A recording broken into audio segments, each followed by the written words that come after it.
শুভ সন্ধ্যা জানায় সকলকে। মা আর মাম্পি ইদির পুজোর বাজার এখন থেকে শুরু হয়ে গেছে। দুজনে শাড়ি কিনে শাড়ির বিচার বিশ্লেষণায় মত্ত ছিল। আমি আর মেসো দুজনে প্ল্যান করলাম যে আজকে বোঁদে বানানো যাক। মেসো প্রথমেই রান্নাঘরে গিয়ে বোঁদে তৈরির জন্য মিষ্টির রসটাকে ভালো করে ফুটিয়ে নিল।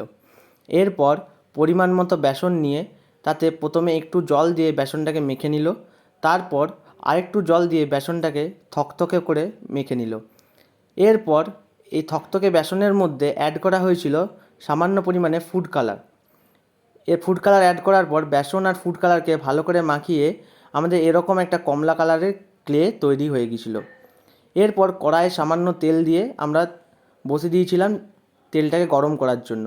যেই তেল হলো গরম, অমনি ঝাঁঝরার ওপর সেই ক্লেটাকে দিয়ে আস্তে করে প্রেস করা হলো। প্রেস করার পর ক্লেটা ফোঁটা ফোঁটাভাবে পড়তে থাকলো এবং এইগুলোই হচ্ছে আমাদের বোঁদে। এগুলোকে কড়কড়া করে ভালো করে ভেজে নিয়ে কিছুক্ষণের জন্য সেই তৈরি করে রাখা মিষ্টির রসের মধ্যে ডুবিয়ে দেওয়া হলো, যাতে মিষ্টির রসটা ভালো করে বোঁদেগুলোর মধ্যে ঢুকে যায়। বোঁদেগুলো খেতে বেশ ভালো হয়েছিল, ঘরোয়া বোঁদে। তো আজকের মতো এখানে টাটা।